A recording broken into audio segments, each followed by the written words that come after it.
Hey, I'm KimberlyMone't, and this is Relatable Content. Part 2, which is dating in LA. I had to bring back my co-hosts again. This is... Hi, I'm Chelsea Grow again. Black woman comedian existing in America and surviving and thriving. There we go. Yes. So we're going to talk about right now, since we, since Yes. the part 1 was just so cute. She was cute. Last week was the vibe. It was a whole vibe, sis. So I had you know what, Chelsea, can you just come back again? I'm grateful to be I back. was like, we have to have this moment. Yes. So I want to just pick up and kind of chime in that we didn't really have the time frame to talk about dating on the apps. Yes. So I mean, I don't personally have an app, but I know a lot of people who have the apps, and they some people have found love and marriage and XYZ off these apps. But how has it been for you having dating experiences from your apps? So I'm on Hinge, which is an app, which is cool. I don't mind taking the brand. I'm on an app called Hinge. But the app that I'm on, I like it because it's the first dating app where I actually feel like I get to know the person's personality. I get a nice snapshot. Okay. Because I felt like on previous dating sites that I was on, the issue was it was very just picture, which is all superficial. And I'm not gonna be wrong. You need to be attracted to who you're dating. Okay? I'm all about dating a good person, but you gotta date somebody who's a good person and that you wanna get down with. The It's physical. It's just real. And I love this. And a quick sidebar, I will say, my youth pastor when I was in high school, he was also a marriage counselor, and he said the first question he would ask every married couple when he interviewed them was, "Are you physically attracted to each other?" Yeah, that's and important. The thing is, and now this is the thing. I don't want anybody who feels like they're not in a certain physical body type to feel insecure. Because the thing is, I have seen people of all different body types, heights, weights, and shapes find love. Yes. Real love. Because there's somebody for everybody. Exactly. Yes. But going back to your question about the dating sites, is the dating site that I'm on now, I honestly feel like, because it gives the opportunity for people to put things like, okay, I'm into this, or funny quotes about themselves, or two truths and a lie, things like that. Oh, that's festive. Exactly. Okay. Right, come on, festivities. Hello? Okay. And that's the whole thing. And so it's I like that. And people can put videos, you can put links to their Instagram pages on there. And so to me, when I'm going get past that surface, past the actual initial picture, you get past that physical, Okay. Exactly. Okay. I like that. When I'm going on there and I'll see a guy I'm attracted to, but it's nice to go on his page or his profile and see, oh, he plays football, and there's a clip of him playing football with his friends, or a clip of him at a karaoke night drunk with his friends playing karaoke. It's you see that person. You don't see, like I said in the previous episode, we don't see the representative off the bat. We see who you are for the most part, so that way I can gauge you more. You do. Yeah. You do. And you have to, because the thing is what I look for in dating, is, can you make me laugh? I'm a stand-up comedian. I can't listen. If your jokes are dry, so will my vagina be. And I hate to say that, but it's true. No, that's a fact though. Because the thing is, but we have humor. Humor is so important. That's the thing. Even because it relaxes I'm not a comedian. You. I mean, I think I am sometimes. You're a funny girl, but the thing is listen. But the comedy, you have to make a person laugh. You have to, because male or female. But this is the thing, is that everybody likes somebody that makes them laugh, because life is stressful, okay? Oh. And the thing is you're out there during the day and you're going to work and you're out in the hustle and bustle, and people like us, we're chasing our dreams and stuff like that. So you're out there, and when you come home at the end of the day, I want somebody I can relax and laugh with.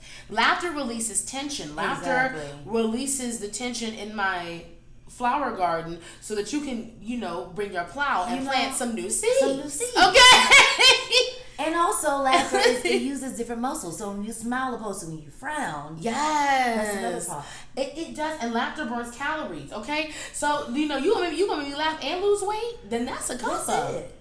If you are who I need. Come on. That's what come on. You my man. You making me laugh. Come on. Come sit.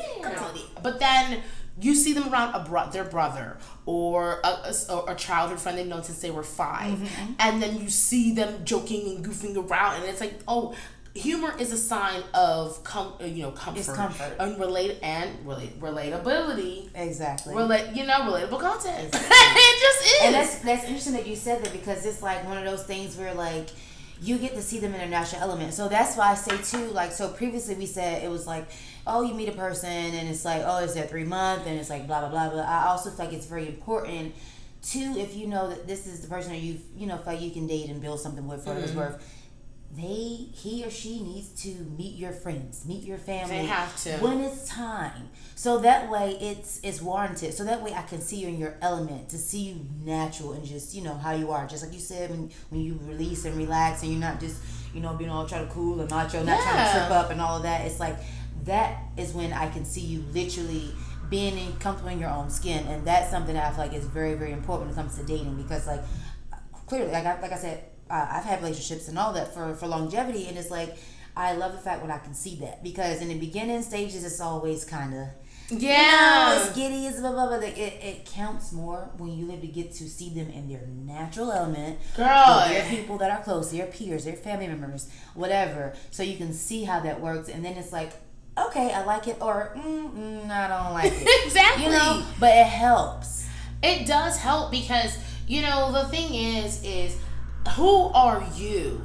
Right. And I think that sometimes this is what's so interesting to me, and let me know your thoughts on this, because I've heard some people, mainly guys, say things like, oh, girls want to rush to meet my friends, they want to rush. And it's like, I don't think so much that women are, and I use us as an example because guys are the main ones complaining about it, but we're not in a rush to meet your friends because we're trying to marry you next week.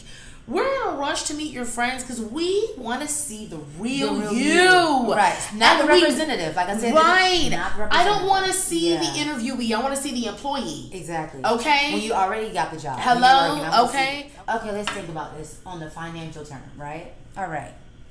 When you invest in something, you want what we call, when you're investing, ROI, which is the return on investment. So you're not going to just invest in something that's bullcrap. You're going to invest in something that you feel like you're going to get a return on your investment. So why is it not so beside the norm that, okay, well, if I'm not asking this, but if I say this, that, and third, and this is what my worth is, it's nothing for you to value that and to do a little investing. Now, fellas, you tuning in, you're listening, you're watching, for whatever it's worth, or even women, whatever, we're not saying to go and spend your hard-earned money. That's not it. It's just, if you know what you know and you like what you like, it's nothing wrong with showing that, because when you show that, a little goes a long way. And we're not saying, oh, go out and blow bags on but designer clothes. It's like just a little, you can give me a flower, a little, a flower, a single row, like little things. It's just a small investment for a big turnout. That's literally it. I 100% agree with you. And just to echo that, to put it in perspective, listen, there are guys who love Jordans, okay? The shoe. And there are guys that will sit outside of a shoe store, whether it's Supreme, Foot Locker, you name the establishment, and they will sit outside of these stores. I'm going to just take a sip to that. 2 days before the shoe is released, in rain, sleet, snow, hail, tornado, hurricane, typhoon, atomic bomb, and they will wait outside this establishment for 2 to 3 days. They will not shower. They will not brush their teeth. Some of them will sacrifice food so they can have less weight on them when they run inside to get the J's. Now, let me tell you something. When you get to the cashier, you know what the cashier going to say? These J's are, with tax, $475. Let me tell you something. You want those J's, because you know why? Because those J's are bad. They're not some little, cheap little slide shoes. Those are those are the best. Okay, those are Jordans. It's $475. Retail value plus tax. This is retail value. And it's like, and then he was like, okay, well, let me just walk around in them for like $110. I'm just gonna walk around in it. Let me just walk around the store. Let me drop $110 on it. And it's like, that's so great. The price for these Jordans is $475 plus tax. That is the price. If you do not have that, then you cannot leave with these Jordans. You can leave with those slides over there. You can leave those ticletes in the corner. You got a sale rack in the back. And that's what you can leave with. Because if you got $20 on it, then that's what you can walk out of here with. But if you want these premium Jordans, it's $475. Period. So you know, I love using shoes as a reference because one thing I've noticed is that a lot of guys will put. I think that for men, a lot of men, money is a love language. And I think that, like, you know, you look at where men put their money is, and I get it. I know guys who will not take a girl on a $60 date, but they will drop $500 on a PS5. It happens. That has not even arrived yet, and they still got to spend $100 in games. That's $600 you will play on something that will not give you head. But you know, that is literally the situation. So I like to talk about, like, the ones who aren't that way, who also, like, can understand. So, like, for me, I'm the female who, like, of course, my dad was the money, throw the money in your face, like, throw the money here, I'm gonna go take you out, get your hair done, nails done, buy you clothes, the splurging for me as a kid. But he wasn't there, present as much. So he would come in and quote unquote buy my love and dip out. So for me, it's like, it's not the money, it's the time. It is. So it's like, that's why I said it can be something as simple as a rose or a little, you know, it's not about the big spendage, you know, expenses. No. It's really about just sometimes about the time, but also it's everybody has different love languages too. But absolutely, you know, there's also those guys who, you know, I know it's fellas out here who maybe listening and watching. It's like, you are, you know, it's gentlemen out here. It's still chivalrous. It's still men who, like, they understand, they listen, they're attentive, they pay attention, and those are the men for sure who are still, you know, available and waiting and being patient and, you know, building their careers up and doing what they need to do. And healing. And healing. And learning. That's the thing. I don't want to attract their counterpart. I don't want to, you know, minimize that. Brothers, I see you. I see the brothers that are out here healing and going to therapy and, like, meditating and doing yoga. Trust me, especially fellas doing yoga. I see you. Okay? In those tight fitted pants, I see you. You know? But really, I am very happy. Namaste. How you doing? But I just really, you know, I do see that, and I'm happy to see that, especially in the Black community. Yeah. To see brothers healing and stuff like that, and it's and okay. Curses too, for the most part. And I think it's okay. I'll say this, because I know, you know, Black people, we are the first generation of Black people, I feel like, that going to therapy is normalized, or it's okay. And that's important to note, because, you know, it may take us longer to get into relationships. See, our parents were having us at 19, 20, 25. And, you know, younger. Meanwhile, we're in our 30s and, like, graduating and growing. And we're like, no, I'm not ready for that. Let me find me. Let me heal me. Because also when it comes to, that's the thing too, when you're dating, like, people don't really understand, like, it's past emotional trauma too. So, like, say something is a trigger for you. Like, my trigger is for a guy to just look at me and say, oh, I'm going to just spend money. That's a trigger, because money is currency. Like I said previously, it comes and goes. Yeah. But can you give me your time? Because you can't get your time back. Time? You can't give that time back. If a man gives you his time, that's it. Get on it, okay? And speaking of time, okay, I wanna, you know, we may run over this a little bit, but one of your best dating experiences that you've learned from, because I'm a firm believer of that, whatever situation that you come from, it should be a learning experience. You should learn something from it and take something from it, so that way you're your better self for the next person that you encounter. Absolutely. So, like, one of your best, like, dating experiences that you've learned and grew from, like, what was one of those? Like, you, like, tell me one of those stories. Absolutely. I dated a guy that he was not settled in what he wanted to do in his life. And I didn't know that when I first met him, obviously. You know, I met him, he was very handsome and charming and funny and engaging, and, you know, we clicked on that regard. Right. But one of the things that I noticed is I've been in LA grinding as a stand-up comedian for 8 years. He had come from another city, a smaller town. He had been doing comedy for a while there, and he was transitioning to comedy here. That's how we met, was on the comedy scene. Okay. Because he would make comments whenever I would take him to a comedy club, at the Comedy Store, the Improv. And he'd be like, wow, you know all these people. It's crazy, you know all these people. And I'm like, yeah, I've been in LA grinding in stand-up comedy for 8 years. So yes, I know these people. Right. Because I've seen them so much. And I, long story short, we went out to a rave. We all got lit.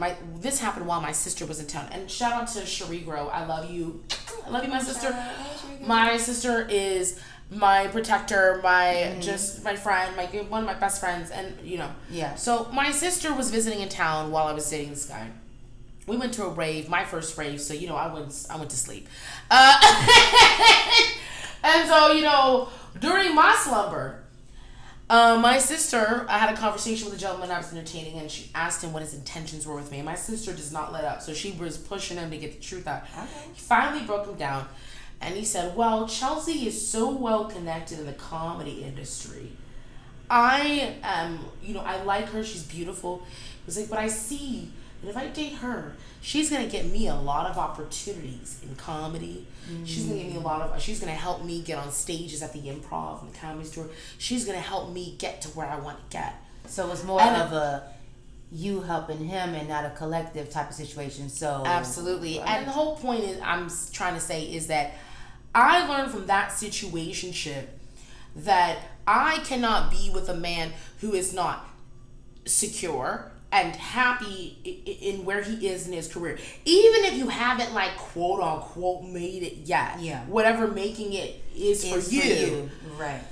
I need a man who knows that, no, I got my plan. I get up every day. I do my thing. I got my discipline. I got this. I know it's going to happen because I believe. That is fine. Because but I can't have a man who's just floating and draining. And another thing I noticed is I can't be a man's everything. And that was humbling to me because I grew up in the school of thought that a man's supposed to be your everything. Yeah. You know, because that's what I was told. They were like, but then they wait a man on top of that, and you got to pick him and do this. And I was like, no, because one of the things I noticed about the guy I was dating, anytime I went to an open mic, he'd call me, be like, babe, what are we doing today? What mics are we going to do? What comedy shows are we doing today? I said, well, I'm doing a show at the Improv and the Comedy Store and this bar in Hollywood. You can come along. You can be that. And I'm using comedy as an example, but just honestly, I'm not against supporting your partner. I think that is a beautiful thing, and I obviously would support my partner. But if I just met you and you're already trying to drain me, you're not a partner, you're a parasite. Okay. In the beginning, I felt this pressure to like help him out because I felt like because he was giving me love and attention and romance, and you know, at the time I wasn't fully healed from some of my past traumas, and I'm still working on that. Yeah. Like we're all, it's a process. It's a process, yeah. But I wasn't healed enough to recognize that he was using me at the time. And I'm so grateful for my sister calling that out and revealing that to me, because what I learned was he was giving me something that I could have given to myself the whole time. Yeah. Child. Ooh. Lord, I ain't gonna cry on this podcast. Don't cry, girl, but if you need to, production, give us some tissue just in case. But you know, no, I just really want to reiterate that I was letting him use me because I was giving this man something, or feeling like he was giving me something that I couldn't get. And once we left, I got into an accident last year. I had, major knee surgery, and I've been healing from that. And what this whole process has taught me is that I am worthy, just me, just as you are, with no friends, no family, no nothing. It's just me, and I don't want to take up too much of your time. I know we got to wrap it up, but I just have to share that with the listeners because that's the message. Honestly, when you know that you can give yourself love, if you show yourself love, and remember that you got friends. I get it. Some people think self-love means that you have to be alone all the time. No. Show yourself love and press into your friends. I will say, I don't think that before the last couple of years, I wasn't necessarily pressing into my friends as much as I have in the last couple of years, and now that I have, I realize the value. Understand the value and people like you, right? And people like y'all are family to me, and I'm so grateful to press into y'all. Because y'all have shown me Because one thing I know is none of y'all want to fuck me, you know. And the thing is y'all have all bought me a drink, you know, looked out when I needed like a little $5 here or there. Y'all have all let me crash at your place. Y'all have all given me hugs when I needed it. Mm-hmm. And here's the thing. The one thing that what I would tell single straight women, get you some real ass friends. Because what it'll teach you about dating is if my friends who have no desire, I have friends who've never seen my nipple, but they bought me a drink. Oh. And that's hello on that. You know, and they I could talk to them about God, I could talk to them about the future, I could talk to them about my dreams, my fears. And that's the thing, is it's like, remember that in dating. Mm-hmm. Do not date somebody who does less for you than your friend. Basically, your worth is your worth. Don't devalue yourself because you have it. Mm-hmm. Man or woman, because men too, don't devalue your worth for anyone. Women, yes. Don't devalue yourself for anyone. If you're under a certain age, don't devalue yourself, because when you love yourself, to tap into that, your self-love, it sets that bar so high that no one can break you down from where you stand at. You're on the pedestal. You are a king, you are a queen, or you are a prince, you are a princess. And that's just that. Your value, your self-worth is your worth, okay? Do not forget it. Keep it in the front of your mind. You know, sometimes you put it in the back. Keep it in the front. No lobotomies here. Don't let anyone deter you away from that, because I love you. Someone else loves you. You are loved. You are cherished. You are valued. You are worthy. You are enough. I thank you all for tuning in. This has been Relatable Content. And I will see you all, or, you know, you will listen to me and see me next week. But peace and blessings. We love you guys. Until next week. Bye. Bye.